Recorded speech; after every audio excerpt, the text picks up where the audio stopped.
Once more, welcome, great and wonderful people of Biafra. The Biafra Republic Government in Exile, headed by the Prime Minister Ekpa Simon Njoku, through the liaison offices and the legal representative of the Biafra Republic Government in Exile, Dr. Jonathan Levy, have submitted a file, a case against Nigeria in Banjul. They have submitted a case in the African Union Court in Banjul. This is in response to the delayed freedom of Mazi Nnamdi Kanu and the incarceration of Mazi Nnamdi Kanu and the delay in referendum for Biafra actualization.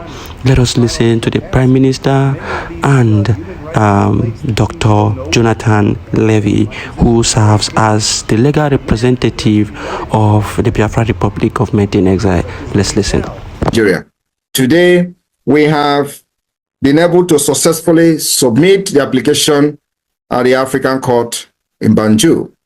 And of course, the details of this application and this filing will be made public immediately after this press briefing.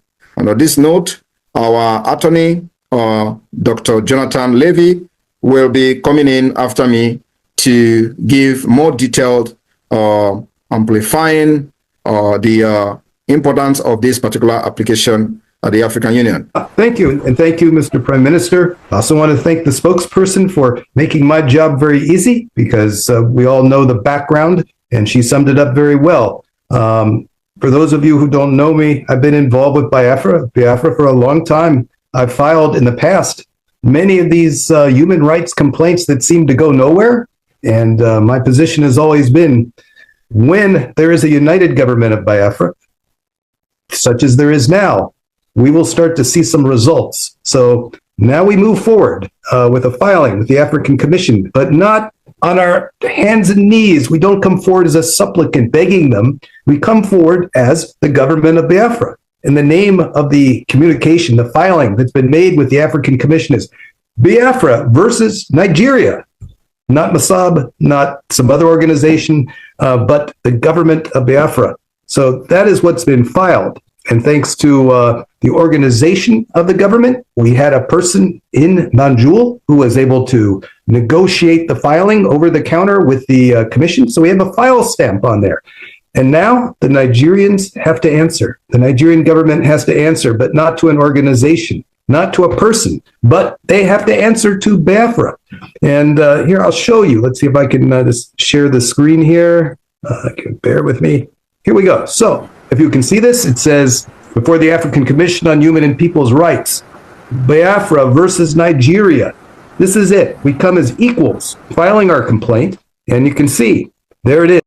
Now you have heard from the Prime Minister and also the legal representative of the Biafra Republic Government in Exile, and you have now realized that this has gotten to a government-to-government situation. This is what Simon Ekpa, the Prime Minister, has been able to achieve by making sure that every instrument that would aid the proper functionality of the government in exile is active. And that is why you have somebody that can represent you anywhere around the world when you need that help. And that is how we have gotten help from Banjul, somebody who is going to submit that document at Banjul. I'm going to show you the video of when they were submitting the document at Banjul. But then I realized that some people are still daft and lacking in common sense and reasoning. I saw someone saying that why was Simon Ekpa against political solution in Nigeria, that what is he doing now? Is it not the same political solution? It is a different thing. People reason and know that Nigeria is not an organized state. When they talk about political solution in Nigeria, you are talking about Mazi Nnamdi Kanu forfeiting Biafra, Mazi Nnamdi Kanu signing that he's not going to fight for Biafra again, Mazi Nnamdi Kanu collecting bribe to be out from prison. That is political solution that they are offering Mazi Nnamdi Kanu. Why are you people so blind to see the realities on ground? this particular political solution. And that is why, and some of them will continue to ask that Simon Ekpa was against this and that. Simon Ekpa was never against political solution. He was against what was the modus operandi of the political solution in Nigeria. Now, the political solution you are thinking that is happening currently on the application at the African Union is this. Mazi Simon Ekpa has always maintained that we are going to get Biafra through a multi-dimensional approach. It is not a singular approach. It is not by just woto. It is not by just action of the men on ground. No, it is by a multi-dimensional approach. And multi-dimensional will mean that the approach will come from different angles. And from that different angle, it means that we are going to be defending our people and fighting against those who are trying to come and buy our people. Then we shall also take this to the government of the world, and we shall also be petitioning them in different areas of the world and trying to also lobby people to ensure that our cries are heard internationally. This is what we call a multi-dimensional approach. Multi-dimensional, it means that it is not just one dimension. It means that you have series of dimensions that you will follow to ensure that you actualize your dream. And so that is what the Prime Minister Ekpa Simon Njoku is doing now. And some people are being,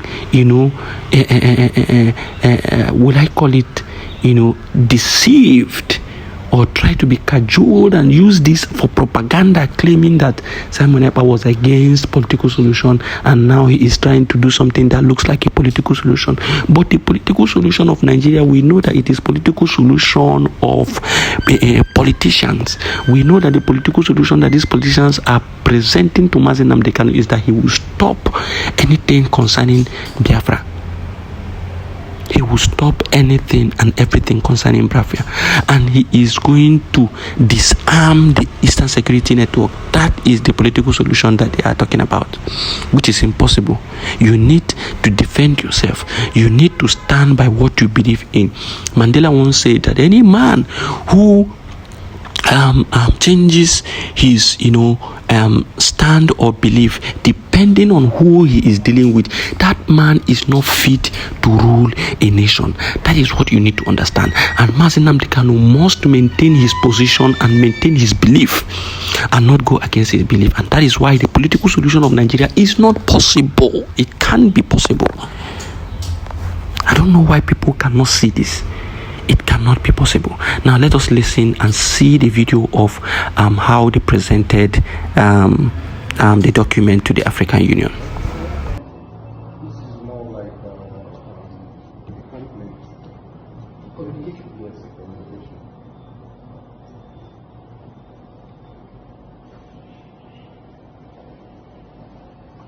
How should I know? You can write a letter for transmitting this to the commission, where you indicate against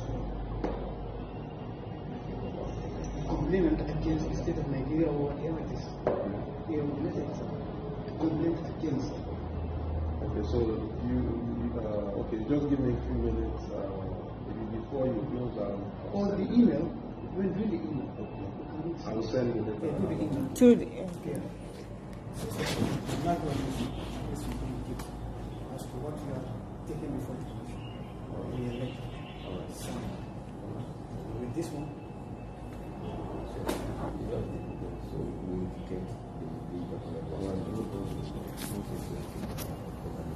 But this document contains all.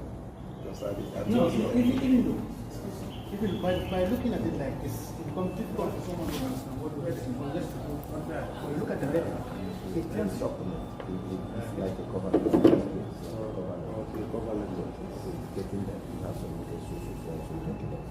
So what you've just seen is the submission of the document at Banjul.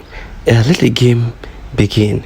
Let the game begin and let the preparation for the redeclaration of the United States of Biafra, begin. These are processes for the actualization of Biafra. these are processes that needs to be put in place such that when it is time to redeclare Biafra, when people ask you, what have you do? Did you communicate the African Union? Did you communicate Nigeria? Did you communicate these people? Did you communicate that people? You will bring out all these evidences and tell them that you have communicated all these people. And then when they say, who gave you the right to declare Biafra? You will tell them you have performed the referendum as a government, a legitimate government of Biafra in exile. You have performed the referendum, and the people of Biafra has given you the go ahead to redeclare Biafra, and that is why you redeclared it. Nobody will hold you responsible again because you have followed every due process that needs to be followed, and then we shall start to defend ourselves. Then there's something that the Prime Minister posted recently, and he said that if you believe that you can fight for your freedom without defending yourself, it is your choice. Let me bring that post up so that you see it. And so the PM said, those believing that defending yourself with weapons is a crime, I wish you good luck. Meanwhile, I'm looking for the opportunity to buy Bombardier helicopter for the Biafra Liberation Army. If you think that by defending yourself with weapons is a crime, then I wish you good luck with fighting for your Biafra. Each time you go out for protest, the zoo military will buy you, and then you will carry sticks and chase them. That is what you have always been known for. You would stand and they will buy so many of you, and you will go home and start crying. You will cry from today to next year. Nobody will listen to you. You don't want to miracle. You don't want to change things. Remain where you are. We are going to defend ourselves with arms and ammunition, and if the opportunity comes, we are going to buy Bombardier helicopters, armor tanks and everything for the BLA to defend the people of Biafra. That is the position of the Prime Minister, and that is the position of myself and many millions of Biafrans all over the world. Thank you, great and wonderful people of Biafra, for listening. This is Biafra, Star News TV Biafra, and we shall remain indefatigable, we shall remain unperturbed, we shall remain focused, and we shall remain with the Biafra Republic Government in exile and the Prime Minister Ekpa Simon Njoku. Thank you very much for listening. Continue to share, like, and drop your comments. We love you all. Biafra first.